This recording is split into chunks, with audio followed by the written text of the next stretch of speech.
Hi students, welcome to our channel PSC Chronicles. So ఈరోజు news పేపర్లు plus పిఐబిలో వచ్చిన top current affairs ఏమో discuss చేద్దాము. మనం ఆల్రెడీ 1 జూన్ నుంచి 12 జూన్ వరకు కంప్లీట్ చేశాము. ఈరోజు జూన్ 13th. సో ఈరోజు పేపర్లో వచ్చిన టాప్ కరెంట్ అఫైర్స్ ఏమో చూద్దాము. ఫస్ట్ వచ్చి 16th ఫైనాన్స్ రిలేటెడ్ ఏపీకి సంబంధించి ఇచ్చారు. సెకండ్ జ్యోతిరావు పూలే గారి గురించి ఇచ్చారు. Third Telangana related Sammakka Sagar barrage గురించి ఇచ్చారు. ఫోర్త్ రాజ్యసభ నామినేషన్కి సంబంధించి ఒక ఇష్యూ వచ్చింది. ఫిఫ్త్ ఇన్ఫ్లేషన్ సంబంధించి వచ్చింది తెలంగాణకు సంబంధించి. సో వీటిని మనం ఎగ్జామ్ పాయింట్ ఆఫ్ వ్యూలో ఏమేమి చూడాలని ఇప్పుడు చూద్దాము. సో ఫస్ట్ ఏమంటే న్యూస్ ఏమిటో చూద్దాం. మనకు 16th ఫైనాన్స్ కమిషన్ ఆంధ్రప్రదేశ్కి 16,627 కోట్ల నిధులు ఇప్పుడు మంజూరు చేశారనమాట. అంటే లోకల్ బాడీకి సంబంధించి లైక్ గ్రామ పంచాయత్స్ కానీ, మండల పరిషత్స్ కానీ, జిల్లా పరిషత్స్కి వీటికి సంబంధించినవి 16,627 కోట్లు నెక్స్ట్ 5 yearsకి ఇంత ఫిక్స్ చేశారన్నమాట. 2030-31 వరకు. అంటే 2026-27 నుంచి 2030-31 వరకు 16,627 కోట్లు ఏపీలోని లోకల్ బాడీస్కి శాంక్షన్ చేసింది 16th ఫైనాన్స్ కమిషన్. ఈ వాల్యూ గుర్తుపెట్టుకుని ఎగ్జామ్ పాయింట్ ఆఫ్ వ్యూ చాలా important. AP exam point of వ్యూలో 16,627 crores అనమాట. సో జస్ట్ ఒకసారి ఇక్కడ న్యూస్ కూడా చూద్దాం, ఎందుకంటే ఈ న్యూస్లో చాలా పాయింట్స్ ఉన్నాయి. జస్ట్ ఒకసారి న్యూస్ చదివితే వెళ్తే చూడండి.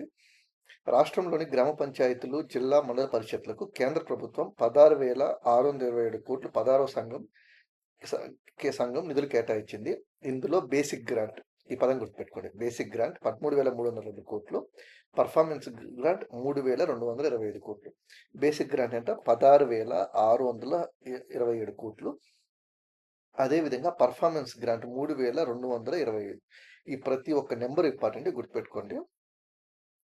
సో 15th ఫైనాన్స్ కమిషన్ 12,800 కోట్లు ఇస్తే ఇప్పుడు 16th కమిషన్ ఎక్స్ట్రాగా 3,827 కోట్లు ఎక్స్ట్రా ఇచ్చింది. సో టోటల్గా 16,627 కోట్లు లోకల్ బాడీస్కి ఇచ్చింది. వాటిని 2 typesగా ఇచ్చారు. ఒకటి basic grant, 2 performance grant. So ఇంకొక చూడండి, బేసిక్ గ్రాంట్ని టైడ్ అన్టైడ్ కేటగిరీలో మళ్ళీ విభజించింది అని ఉంది. సో ఇది న్యూస్, దీంట్లో చాలా ఇంపార్టెంట్ న్యూస్ ఇది. న్యూస్లో ఏమి ఇచ్చారు, జనరల్గా 16th finance commission AP local బాడీస్కి ఇంత అమౌంట్ ఇచ్చింది, వాటిలో బేసిక్ గ్రాంట్స్ ఉంది, పర్ఫార్మెన్స్ గ్రాంట్స్ ఉందని ఇచ్చింది. సో అసలు ఈ బేసిక్ గ్రాంట్స్ అంటే ఏంది, పర్ఫార్మెన్స్ గ్రాంట్స్ అంటే ఏంది, 16th ఫైనాన్స్ కమిషన్ గురించి బ్రీఫ్గా చూద్దాం. ఇప్పుడు జనరల్గా మనకు ఎవ్రీ 5 yearsకి ప్రెసిడెంట్ ఫైనాన్స్ కమిషన్ కాన్స్టిట్యూట్ చేస్తారనమాట. ఎందుకంటే మనకు ట్యాక్సెస్ ఇవన్నీ కలెక్ట్ చేస్తారు కదా, దాన్ని డిస్ట్రిబ్యూట్ చేసి స్టేట్స్కి సెంట్రల్కి మధ్యలో. సో ఇది కాన్స్టిట్యూషనల్ బాడీ ఫైనాన్స్ కమిషన్ అనేది. ఆర్టికల్ 280 ప్రకారము ప్రెసిడెంట్ ఎవ్రీ 5 yearsకి దీన్ని కాన్స్టిట్యూట్ చేశారంట. So present 16th finance commission జరుగుతూ ఉంది. దాని చైర్మన్ ఎవరంటే డాక్టర్ అరవింద్ పనగారియా గారు అనమాట. ఈ 16th finance commission recommendations period ఎప్పటి నుంచి ఎప్పటి వరకు అంటే 2026-27 నుంచి 2030-31 వరకు. ఈ టైం పీరియడ్ గుర్తుపెట్టుకోవడం ఇంపార్టెంట్. 2026-27 నుంచి 2030-31 వరకు అనమాట. సో మేజర్గా మనం గుర్తుపెట్టుకోవాల్సిన ఆర్టికల్ 281 ఎవరు కాన్స్టిట్యూషన్ చేస్తే ప్రెసిడెంట్ ఆఫ్ ఇండియా కాన్స్టిట్యూట్ చేస్తారు finance commission for every 5 years. Plus దీంట్లో కాంపోజిషన్ ఇవంతా మన సిలబస్లో చూసుకోండి. సో మేజర్ 16th ఫైనాన్స్ అంటే finance commission 2 types of recommendations ఇవ్వాలన్నమాట. ఒకటి vertical devolution, 2 horizontal devolution. Vertical devolution అంటే ఏమంటే యూనియన్ ఫర్ ఎగ్జాంపుల్ 100 రూపాయలు డబ్బు వచ్చింది అనుకోండి, దాంట్లో యూనియన్ గవర్నమెంట్కి ఎంత ఎత్తుకోవాలా, స్టేట్ గవర్నమెంట్కి ఎంత ఇవ్వాలని చెప్పని. సో ఇప్పుడు వర్టికల్ డెవల్యూషన్ 41%గా ఫిక్స్ చేసింది అనమాట. అంటే 100 రూపాయలు డబ్బు వస్తే 41 స్టేట్స్కి ఇవ్వాలా, మిగతా 59 రూపాయలు సెంట్రల్ దగ్గర ఉంటుంది. ఇది వర్టికల్ డెవల్యూషన్. ఈ 15th ఫైనాన్స్ కమిషన్ కూడా 41% రికమెండ్ చేసింది. So 16th finance commission retain the state share the net proceeds of central taxes at 41%.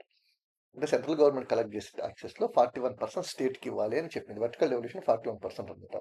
Horizontal devolution calculate చేసేకి మళ్ళీ స్టేట్స్ మధ్య పంపకాలు జరగాలి కదా, దాన్ని ఎలా పంచాలని చెప్పి ప్రతిసారి ఒక క్రైటీరియా తీసుకుంటారు అనమాట.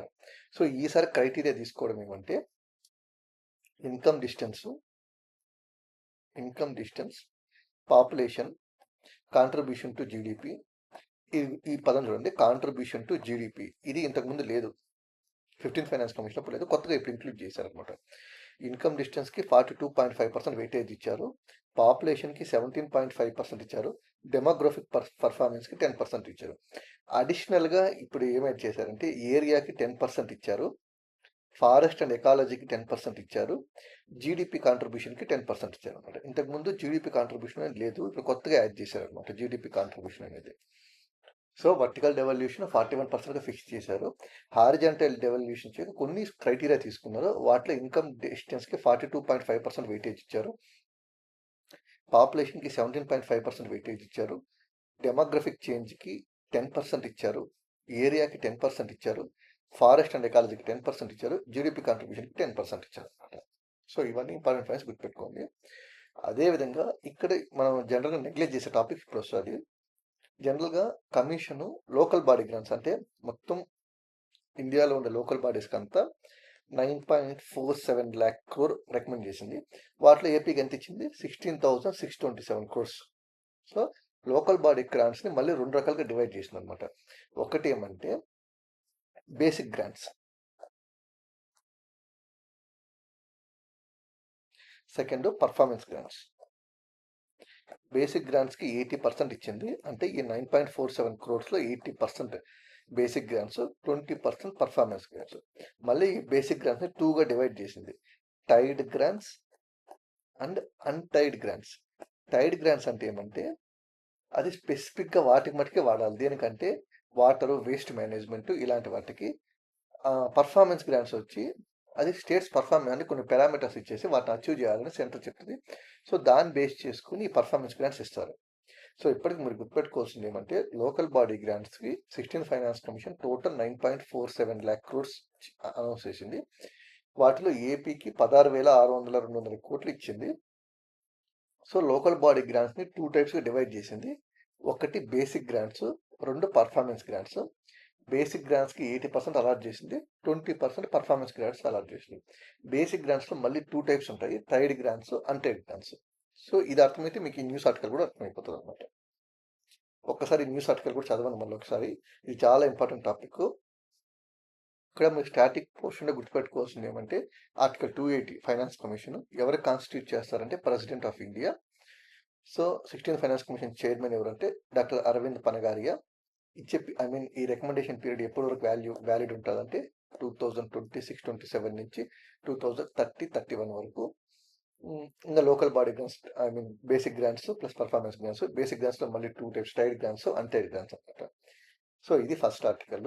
దీని గురించి ఇంకా మన వెబ్సైట్లోకి వెళ్తే ఇంకా డీటెయిల్గా ఉంటుంది. ఒకసారి వెబ్సైట్ కూడా రివిజన్ చేసుకోండి ఈ టాపిక్.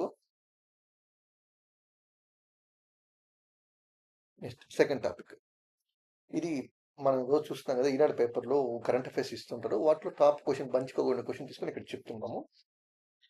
ఇక్కడ క్వశ్చన్ ఇచ్చారు ఏమంటే ఏప్రిల్ 11న భారత ప్రభుత్వం ఏ సంఘ సంస్కృత జయంతి వేడుకను ప్రారంభించింది? ఆన్సర్ మహాత్మా జ్యోతిరావు గారు పూలే. అంటే 1827కి మహాత్మా జ్యోతిరావు పూలే గారిది 200th యానివర్సరీ వస్తుంది బర్త్. సో అందుకని చెప్పి ఈ సెలబ్రేషన్స్ని స్టార్ట్ చేశారు అన్నమాట, 200 years అని చెప్పని.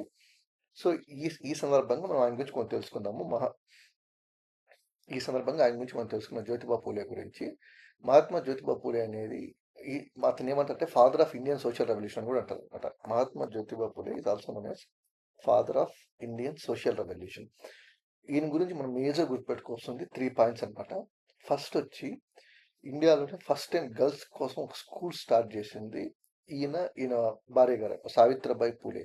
ఈ పేరు ఇంపార్టెంట్, సావిత్రిబాయి పూలే. సావిత్రిబాయి పూలే ప్లస్ జ్యోతిబా పూలే కలిసి founded India first school for girls. ఎక్కడంటే పూణేలో. So Savitribai Phule and Jyotibai Phule founded India first school for girls at Pune. So ఇంకోటి గుర్తుపెట్టుకోవాల్సిందంటే ఇతని సత్యశోధక్ సమాజ్ అనే ఒక సొసైటీని ఎస్టాబ్లిష్ చేశారు. దీన్ని ఇంగ్లీష్లో society of seekers of truth అని ఎస్టాబ్లిష్ చేశారు. దీని మెయిన్ ఏమంటే సోషల్ ఈక్వాలిటీని ప్రమోట్ చేయడం, క్యాస్ట్ హైరార్కీని రిజెక్ట్ చేయడం. సో ఫస్ట్ పాయింట్ ఏంటి, Jyotiba Phule along with his wife Savitribai Phule founded India's first female school in Pune. Second point, ఈ founded Satyashodhak Samaj. Third point, major literary works అంటారు. ఇతనికి సంబంధించి 2 లిటరరీ వర్క్స్ చాలా ఎగ్జామ్ పాయింట్ ఆఫ్ వ్యూ ఎక్కువ రిపీట్ అయినాయి. అందులో ఫస్ట్ జనరల్గా అందరూ చదువుంటారు, గులాంగిరి. ఇది one of his work of Jyotiba Phule. Second, ఇది మనం జనరల్గా చదువున్నాము, ఇది కూడా గుర్తుపెట్టుకో, ఇది కూడా ఇంపార్టెంట్. తృతీయ రత్న. తృతీయ రత్న. ఓకే. సో ఇక్కడ జ్యోతిబా పూలే గురించి మనం మేజర్ గుర్తుకొచ్చిన top 4 points. India's first female school. Second, Satyashodhak Samaj. Third, literary works, 2 literary works. మొన్న వచ్చి గులాంగిరి, సెకండ్ వచ్చి తృతీయ రత్న. సో సరిపోతుంది మనకు, అంటే ప్రిలిమ్స్ ఓరియంటెడ్గా అయితే ఈ పాయింట్ సరిపోతుంది. ఒకవేళ ఎవరైనా మనకు గ్రూప్ 1 ఏపీఎస్సీ గ్రూప్ 1 తీసుకుంటే దాంట్లో ఒక టాపిక్ ఉంది జ్యోతిబా పూలే అని చెప్పని, ఇంకొంచెం డెప్త్గా లైక్ డిస్క్రిప్టివ్ టైప్ నేర్చుకున్నట్టు రాసుకోండి అనమాట. సో ఇది ఈ టాపిక్ గురించి. నెక్స్ట్ టాపిక్ చూస్తే తెలంగాణ రిలేటెడ్. ఐ మీన్ పేపర్లో ఏమొచ్చిందంటే, తెలంగాణ మినిస్టర్ ఉత్తమ్ కుమార్ రెడ్డి గారు మా ఛత్తీస్గఢ్ చీఫ్ మినిస్టర్ని కలిసి ఒక రిక్వెస్ట్ ఇచ్చారనమాట. ఏమంటే సమ్మక్క బ్యారేజ్కి సంబంధించి ఎన్ఓసి ఇవ్వండి అని చెప్పని ఒక రిక్వెస్ట్ ఇచ్చారు. సో మనం ఎగ్జామ్ పాయింట్ ఆఫ్ వ్యూలో ఏం చూడాలంటే, ఇలాంటి barrages, I mean construction barrages ఇట్లాంటివి ఉన్నప్పుడు మనం ఫస్ట్ గుర్తుపెట్టుకోవాల్సింది అది ఏ రివర్ పైన కడుతున్నారు. సో సమ్మక్క సాగర్ బ్యారేజ్ అనేది మనకు గోదావరి రివర్ పైన కడుతున్నారు అనమాట. సెకండ్ పాయింట్, ఎక్కడ కడుతున్నారు అంటే ములుగు డిస్టిక్. ఇంకా స్పెసిఫిక్గా వెళ్ళాలంటే Tupakulagudem village, Kannaiahgudem mandal, Mulugu district. Tupakulagudem village. Okay. ఇంకా స్పెసిఫిక్గా వెళ్ళాలంటే ఫస్ట్ పాయింట్ ఏంటి, ఫస్ట్ దేనికోసం ఎన్ఓసి అడిగారు, సమ్మక్క సాగర్ బ్యారేజ్ ఛత్తీస్గఢ్ గవర్నమెంట్ అడిగారు. ఎందుకంటే ఈ బ్యారేజ్ యొక్క బ్యాక్ వాటర్స్ వల్ల ఛత్తీస్గఢ్లో ఉండే కొన్ని ఏరియాస్ ఇంపాక్ట్ అవుతుంది, వాళ్ళు అబ్జెక్ట్ చేస్తున్నారు. సో దానికి ఎన్ఓసి ఇవ్వాలి, మాకు నో అబ్జెక్షన్ ఇవ్వాలని రిక్వెస్ట్ చేశారు. సో ఈ సందర్భంగా మనం దీని గురించి డిస్కస్ చేస్తున్నాము. సమ్మక్క సాగర్ బ్యారేజ్ ఏ రివర్ పైన కట్టారంటే ఫస్ట్ గోదావరి రివర్ పైన కడుతున్నారు. ఎక్కడంటే Tupakulagudem village in Mulugu district. So దీని ప్రైమ్ పర్పస్ ఏమంటే, ఐ మీన్ ఫస్ట్ దీని కెపాసిటీ ఎంతంటే 6 to 7 టీఎంసీ ఫీట్ అనమాట. ఓకేనా. సో దీని మేజర్ ప్రైమరీ పర్పస్ ఏమంటే, ఆల్రెడీ మనకు Chokka Rao Devadula lift irrigation project అని ఉంది, దాని కింద ఆయకట్టును స్టెబిలైజ్ చేయడానికి. సో ఇప్పుడు ఇంకా ఈ కన్స్ట్రక్షన్ అని ఉంది కాబట్టి మనకు ఈ 3 పాయింట్స్ సరిపోతుంది.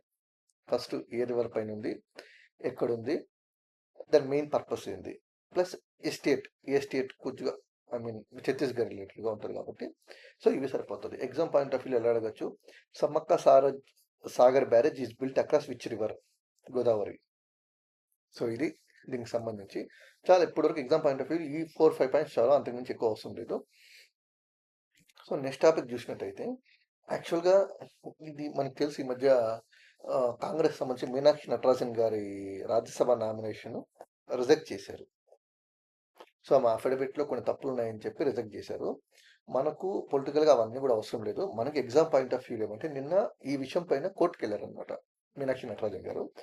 కోర్టు ఈ పిటిషన్ డిస్మిస్ చేసి ఒక ఆర్టికల్ మెన్షన్ చేసింది, ఆర్టికల్ 329 గురించి మెన్షన్ చేసింది అనమాట. సో మనం ఎగ్జామ్ పాయింట్ ఆఫ్ వ్యూలో చూడాల్సింది ఏమంటే, ఈ ఆర్టికల్ 329 అంటే ఏమి అనేది చూసుకుంటే సరిపోతుంది.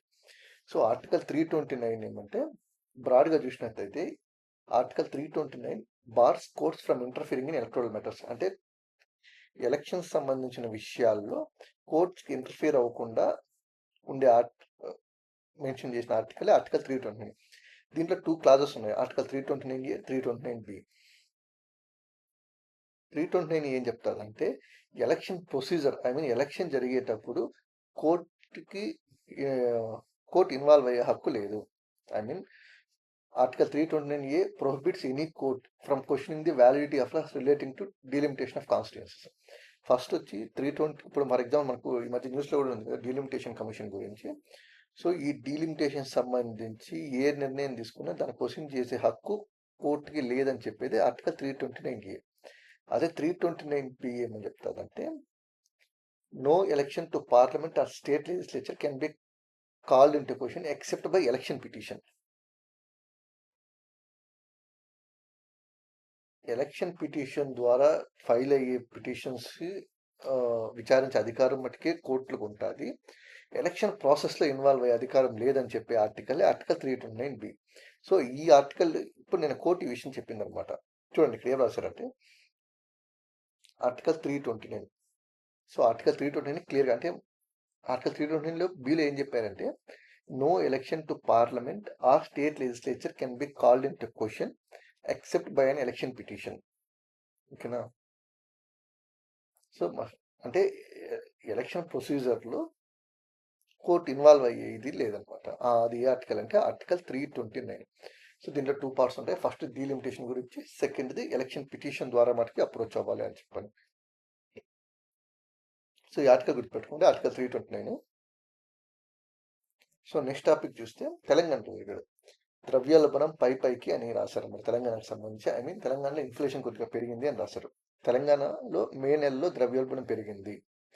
ఈ నెలలో దేశవ్యాప్తంగా 3.93%గా నమోదు కాగా తెలంగాణలో 6.15%గా నమోదైంది.